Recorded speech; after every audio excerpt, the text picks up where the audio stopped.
Ngopi, ngobrol penuh inspirasi. Memimpin organisasi mahasiswa sebelum dan pasca pandemi. Halo Sobat Ngulik semuanya, selamat malam. Kembali lagi di Ngopi, ngobrol penuh inspirasi. Sebelumnya aku mau nanya nih, kabar Sobat Ngulik di rumah semua. Semoga baik-baik aja sih ya. Dan semoga malam minggunya bisa lebih santai nih. Kita kurangin dulu nugasnya, kita refreshing otak dulu sejenak, biar nanti ready lagi untuk kuliah. Nah, teman-teman, di sini aku nggak cuma sendiri nih. Ada partner aku di sana. Halo Gangsar. Halo Dila, halo Sobat Ngulik. Nah, jadi kenalin teman-teman, aku Gangsar Panji Pijak Laksono, dan hari ini aku dan Dila akan memandu jalannya Ngopi Podcast episode kali ini. Dan pada episode kali ini kita kedatangan tamu spesial nih. Tamu spesial orang nomor 1 di IPB di kalangan mahasiswa, yaitu Ketua BMKM IPB atau Presiden mahasiswa kita, Kak Langit Biru. Nah, mungkin gila kita langsung kenalan aja kali ya ke Bang Langitnya. Ya, benar banget. Langsung aja nih kita sapa di sana. Halo Kak Langit, apa kabar? Halo teman-teman, aku baik, alhamdulillah. Teman-teman gimana kabarnya? Alhamdulillah Kak. Semoga teman-teman di rumah Kak juga baik-baik aja. Nah, karena ini mungkin teman-teman udah penasaran nih ya sama Kak Langit, seorang Presma IPB. Mungkin boleh sedikit cerita Kak, kesibukan saat ini itu seperti apa, ngapain aja, dan hal apa yang sedang Kakak fokusin nih untuk dicapai dalam waktu dekat?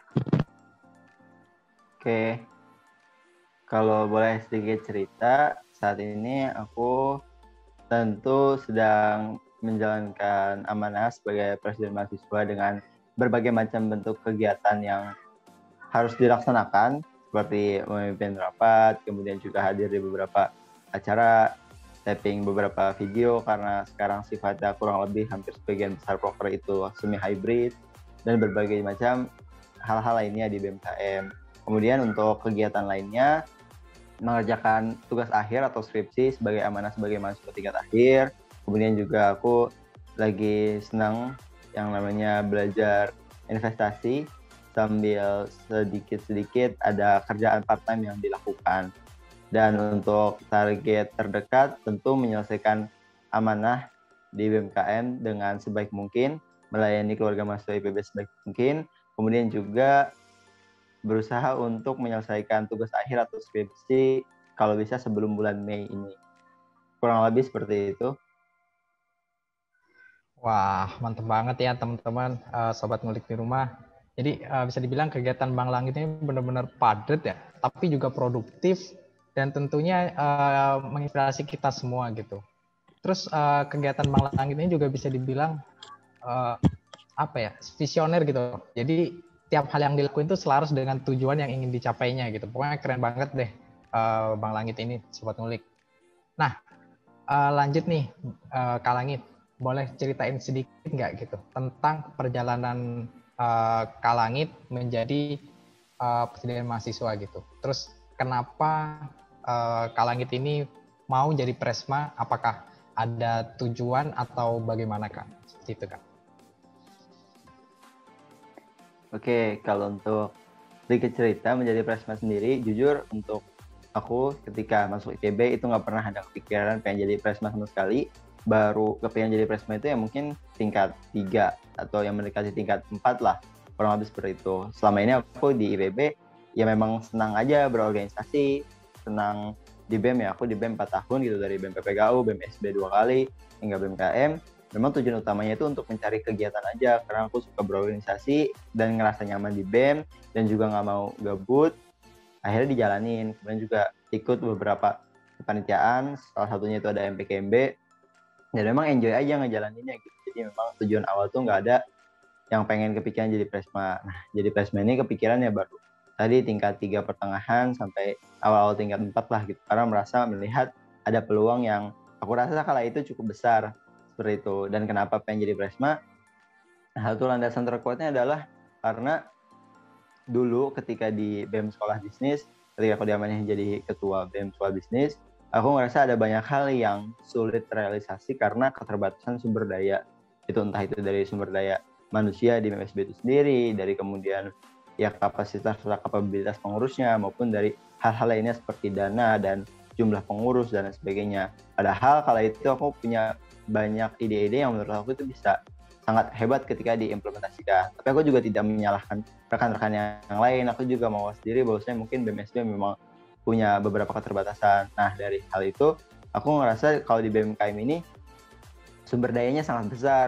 Aku kan punya pengurus yang banyak, punya berbagai macam kementerian dan biro, punya banyak koneksi, dan bisa mengimplementasikan ide-ide yang aku rasa bisa bermanfaat bagi orang banyak di BMKM. Nah, itu yang jadi salah satu pendorong terbesar kurang lebih seperti itu untuk mau daftar jadi Presma gitu, karena aku suka yang namanya merealisasikan suatu ide yang jadi bisa bermanfaat bagi orang banyak seperti itu. Suka mengimplementasikan ide yang mungkin terdengar mustahil tapi itu bisa terlaksana. Ketika terlaksana itu pasti ada kepuasan tersendiri, apalagi ketika banyak orang bisa mendapatkan manfaat dari apa yang aku idekan. Kurang lebih seperti itu. Dan di sisi lainnya juga aku suka berorganisasi dan merasa tingkat akhir itu akan sangat ya penuh dinamika dengan jadi Presma ini. Kurang lebih seperti itu. Wah, mantap banget ya Kak motivasinya. Emang segala hal itu emang harus enjoy ya Kak kuncinya ya. Oke, semoga motivasinya ini juga bisa menginspirasi teman-teman sobat ngulik di rumah yang ingin menjadi Presma ya. Nah Kak, masa pandemi ini kan tentu banyak merubah kehidupan kita di segala aspek ya Kak. Kalau menurut Kakak nih, apa sih perbedaan dan tantangan memimpin sebuah organisasi sebelum dan sesudah pandemi Kak? Perbedaan dan tantangannya itu seperti apa? Oke, kalau perbedaan tentu dari segi kondisi itu sangat jauh berbeda. Kami di BMKM melakukan beberapa penyesuaian, 2 diantaranya itu dari sisi internal. Kami tentu saja sangat mengalami keterbatasan dengan kondisi di mana segala sesuatu harus dilakukan di depan layar. Seperti itu, maka kami coba mengubah cara kerja kami, memanfaatkan berbagai macam tools yang ada dari teknologi, yang itu bisa memudahkan dalam merancang kerjaan, merancang program kerja, mensupervisi kerjaan, dan berkomunikasi satu sama lain. Kemudian di sisi lain juga kami melakukan penyesuaian dari segi bentuk acara. Banyak program harus disesuaikan, di mana rata-rata sekarang bentuknya menjadi hybrid atau semi daring, di mana ada stage yang sifatnya itu offline, kemudian juga di broadcast dan lain sebagainya. Dan ini juga jadi tantangan tersendiri dan butuh penyesuaian yang baru lah, kurang lebih seperti itu. Ditambah kesulitan di mana sulit untuk mencari dana dari pihak lain di saat kondisi ekonomi sedang sangat tidak menentu seperti ini, sehingga itu butuh effort yang ekstra. Banyak sumber daya yang biasanya menjadi sumber dana bagi PPM selama bertahun-tahun tapi tidak bisa menghasilkan dana lagi tahun ini, itu sehingga menurut kami yaitu menjadi salah satu masalah dan tantangan yang harus dihadapi.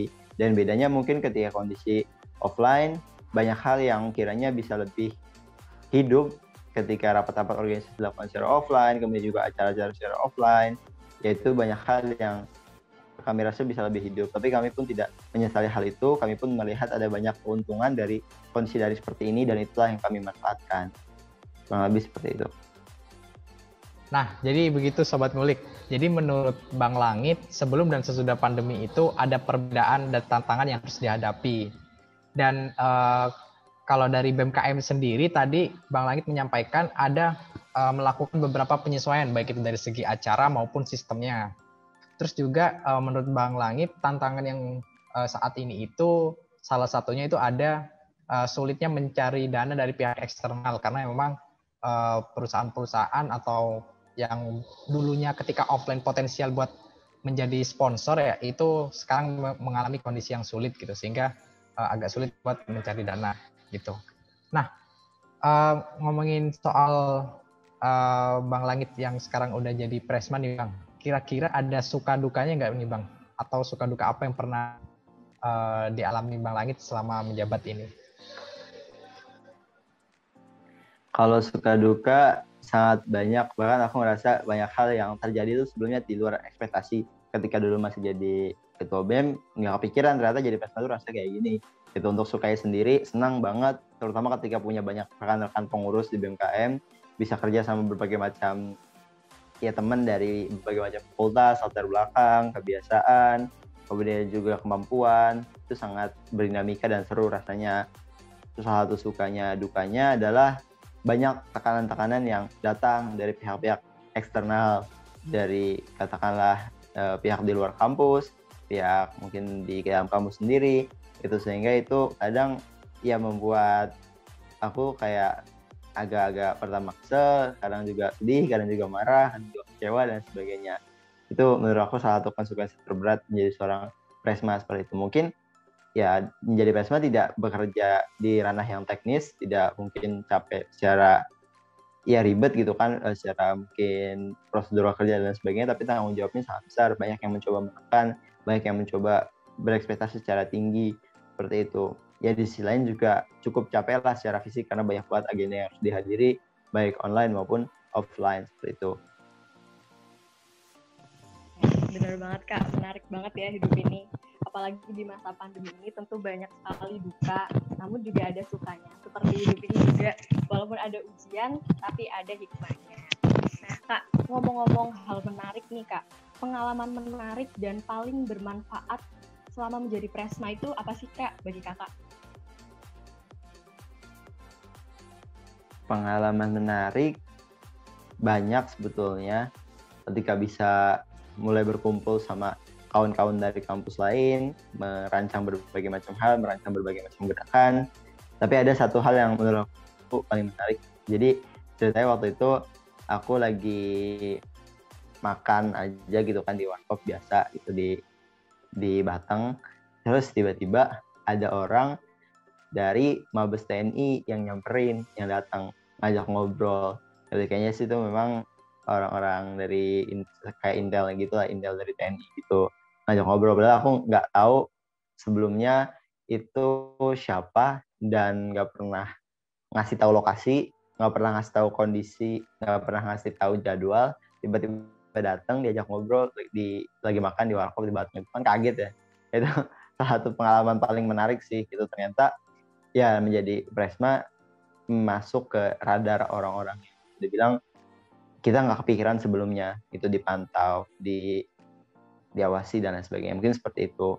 Kalau pengalaman paling bermanfaat mungkin ya ketika jadi presma aku nggak expect diminta oleh banyak pihak untuk sering sharing, itu kan mengisi webinar, menjadi pemandu diskusi baik online maupun offline, dan itu cukup menarik bagi aku karena dari situ aku bisa banyak belajar dengan berbagai macam topik dan bisa ya mengaktualisasi diri lah dengan berbagi dengan teman-teman yang lain, seperti itu. Wah, ternyata seru juga ya teman-teman gitu. Ternyata banyak hal yang menarik yang dialami Bang Langit selama menjadi presiden mahasiswa.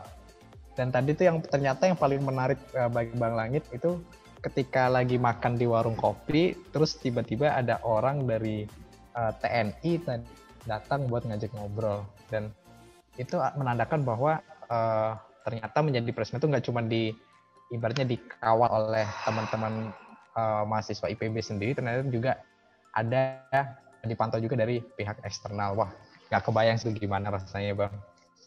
Nah, ngomongin Ormawa IPB lagi nih Bang, termasuk juga BMKM IPB, ini kan kurang lebih sudah berjalan sekitar 3 bulanan ya. Dan pasti dalam waktu 3 bulan itu pasti banyak hal yang terjadi gitu. Namanya juga berorganisasi, pasti kan ada ada kendala atau masalah yang dihadapi. Selama memimpin sebagai ketua BEM, bagaimana cara Bang Langit mengatasi masalah yang ada dalam organisasi Bang? Itu boleh dibagi tipsnya Bang. Oke, karena masalah yang beragam, mungkin aku memberikan sedikit teknik penyelesaian masalah yang sifatnya umum aja. Yang pertama, pasti aku tidak mau melihat masalah itu cuma dari permukaan aja. Karena kadang kita sebagai organisator itu melihat permasalahan cuma dari kulitnya aja. Oh iya, ada masalah A. Padahal kita lupa bahwasanya masalah itu ada banyak landasan yang melatar belakangi kenapa masalah itu muncul. Nah, aku kemudian sebelum menyikapi segala sesuatu, aku coba analisis terlebih dahulu yang melatar belakang alasan itu apa sih? Oh ya, yang melatar belakang masalah A itu apa sih? Oh ada latar belakang A, ada latar belakang B, C, D, E, E. Nah dari situ aku coba yang menjadi landasan dari munculnya masalah-masalah itu satu persatu, sehingga nantinya ketika masing-masing landasan yang melatar belakangi masalah itu muncul, mulai bisa diselesaikan, nanti masalah utamanya yang di permukaan itu bisa diselesaikan. Jadi jangan lihat masalah di permukaan, tapi dianalisis terlebih dahulu. Kemudian seringlah untuk bermusyawarah, berkomunikasi, atau bisa dibilang dalam pengambilan keputusan jangan cuman ngambil keputusan sendiri. Karena ketika ada masalah, yang akan menghadapinya bukan doang yang menyelesaikan, pasti butuh bantuan dari rekan-rekan kerja yang lain. Nah, di sana pelibatan rekan kerja dalam pengambilan keputusan dalam metode penyelesaian masalah menjadi hal yang sangat penting. Itu karena dari mereka juga nanti kita bakal dikuatkan, bakal diberikan jalan-jalan baru yang mungkin gak kepikiran sebelumnya kalau kita mikir sendiri. Seperti itu. Di sisi lain, coba untuk bisa memetakan sumber daya yang kita miliki, baik itu SDM, kemampuan individu, kemampuan tim, maupun sumber daya seperti aset fisik lainnya, sehingga dalam penyelesaian masalah bisa tahu pengalokasian sumber daya mana yang bisa digunakan dalam menyelesaikan masalah tersebut. Keren banget ya Kak, ternyata Kak Langit ini tipe orang yang sangat terstruktur dan efisien ya dalam menyelesaikan masalah. Nah Kak, aku mau nanya nih pendapat Kakak tentang sosok seorang leader yang baik itu menurut Kakak yang seperti apa Kak? Oke, kalau sosok seorang leader menurut aku adalah dia yang bisa memberikan keteladanan. Menurut aku sesimpel itu. Oke, setiap leader pasti harus menyelesaikan amanahnya, menunaikan amanahnya. Itu leader yang biasa menurut aku, karena memang itu kewajibannya seperti itu. Tapi good leader adalah dia yang bisa memberikan keteladanan dari pekerjaan-pekerjaan yang ia lakukan, dari pribadi yang ia jalani kesehariannya, dari aktivitas-aktivitas yang ia laksanakan, gimana caranya bisa memberikan positive vibes bagi lingkungan sekitarnya. Jangan jadi good leader yang cuma hanya bisa menunaikan tugas, tapi secara individu dia tidak patut dijadikan teladan. Menurut aku ini penting banget, karena kepemimpinan yang baik tidak akan bisa berjalan ketika orang-orang tidak melihat sosok teladan di dalam dirinya. Jadi menurut aku good leader adalah keteladanan.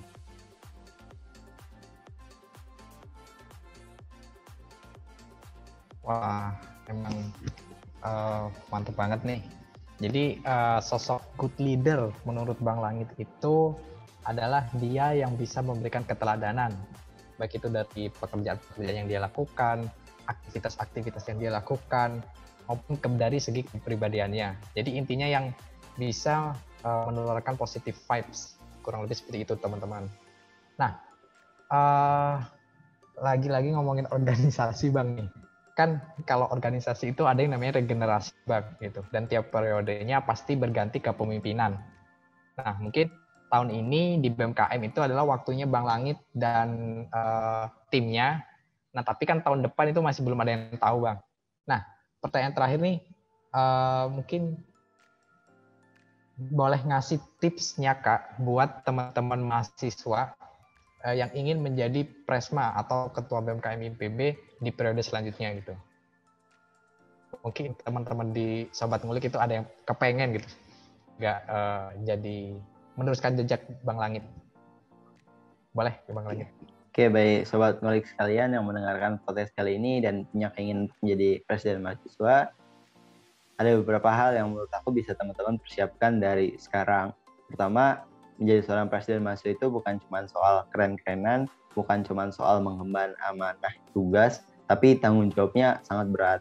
Kita bertanggung jawab ke kurang lebih 26.000 mahasiswa IPB, harus melayani keinginan keluarga mahasiswa IPB yang beragam, dan sekaligus menghadapi berbagai macam tekanan yang datang. Jadi hal pertama yang bisa dilakukan adalah coba untuk senantiasa meningkatkan kapasitas serta kapabilitas dalam diri, baik itu dalam manajemen tim, baik itu dalam kemampuan menghadapi berbagai macam tantangan, menghadapi berbagai macam tekanan, penyelesaian masalah yang runut, kemudian juga cara berpikir yang baik, komunikasi yang harus dijaga dengan baik dan efisien, kemudian juga gimana caranya bisa menjadi teladan, dan berbagai macam hal lainnya. Banyak hal yang harus dipersiapkan, sehingga ketika memang punya keinginan, gak masalah, itu sangat bagus, karena kita selalu butuh presiden mahasiswa setiap tahunnya, maka yang punya keinginan itu harus selalu dipupuk keinginannya, tapi jangan cuma sebatas keinginan, dipersiapkan hal-hal yang sifatnya nanti linier dan berguna bagi kita dan juga bagi mahasiswa IPB lainnya ketika diamanahkan menjadi presiden mahasiswa.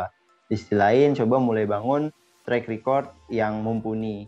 Jadi gimana caranya ketika jadi presiden mahasiswa itu bukan cuma jago di organisasi aja, tapi juga bisa jago di berbagai macam hal lainnya. Karena nanti ketika jadi presiden mahasiswa, kita akan sangat disorotin. Dan ketika kita tidak bisa menjadi teladan, tidak bisa memotivasi yang lain bergerak ke arah kebaikan, maka akan sangat sayang posisi yang kita emban kala itu. Kemudian, coba untuk mulai membangun jejaring dengan berbagai macam elemen.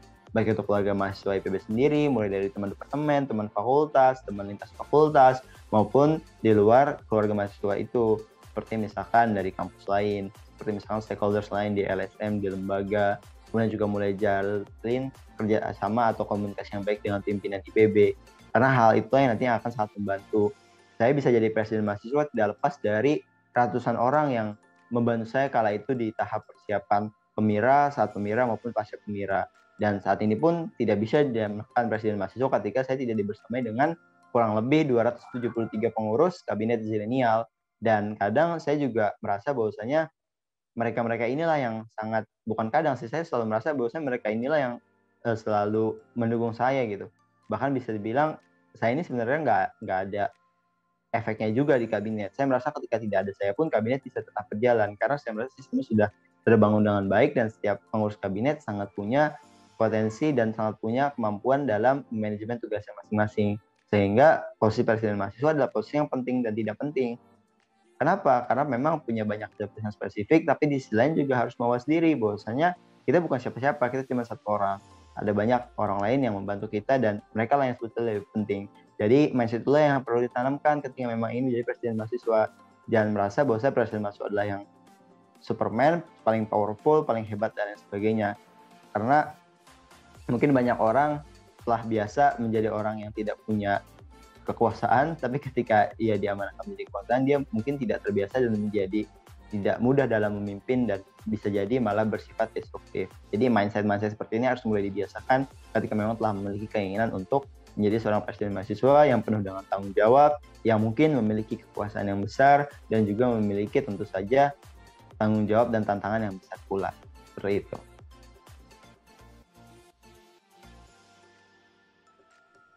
Wah, ini kalau kata teman-teman nih daging semua isinya gitu. Ini memang benar-benar keren banget dari Bang Langit. Jadi mungkin sedikit menyimpulkan sedikit tadi dari yang dikatakan Bang Langit. Jadi buat terutama buat sobat ngulik yang mungkin ada keinginan buat meneruskan jejak Bang Langit ya di periode selanjutnya, bahwa menjadi presiden mahasiswa itu bukan soal keren-kerenan, bukan sekedar mengemban tugas, karena di Presma itu mempunyai tanggung jawab yang sangat besar gitu. Jadi bahwa teman-teman yang ada keinginan itu jangan lupa buat mengupgrade diri untuk mempersiapkan diri gitu, untuk memantaskan diri. Terus juga bangun juga track record yang mumpuni, bangun juga jejaring relasi yang seluas-luasnya, karena hal itu yang akan nantinya membantu teman-teman dalam menuju tujuan teman-teman, yaitu menjadi presiden mahasiswa. Oke, terima kasih banyak buat Bang Langit sudah berkenan hadir di podcast kami di Ngopi Podcast yang ngobrol penuh inspirasi. Bang Langit juga udah membagikan ilmu dan pengalamannya kepada kita dan juga sobat ngulik yang lagi dengerin di rumah. Sekali lagi makasih banyak Bang Langit. Dan terima kasih juga kesempatannya. Ya, sama-sama Bang Langit. Dan tak terasa waktu sudah berjalan cukup lama ya. Mungkin cukup sekian episode Ngopi Podcast kali ini. Sebagai penutup saya mengambil quotes dari John Quincy Adams ya. Yaitu, jika tindakanmu menginspirasi orang lain untuk bermimpi lebih banyak, belajar lebih banyak, berbuat lebih banyak, dan menjadi lebih baik, maka kamu adalah seorang pemimpin. Oke, jadi jangan lupa saksikan Ngopi Podcast episode lainnya di YouTube Center of Management atau di Spotify Future Start. Jangan lupa juga untuk like, comment, and subscribe, dan share sebanyak-banyaknya. Saya Gangsar Panji Bijak Laksono, dan saya Dila Ferawati. Kami pamit undur diri. Sampai jumpa di episode selanjutnya. Dadah. dadah. Nah, makasih ya. Makasih Kak Langit atas waktunya dan pemaparannya yang sangat menginspirasi. sangat Ya, makasih juga teman-teman. Terima kasih untuk Sobat Ngulik yang udah ngedengerin Ngopi Podcast kali ini. Dan jangan lupa untuk tetap stay tune di Ngobrol Penuh Inspirasi selanjutnya. Bye-bye!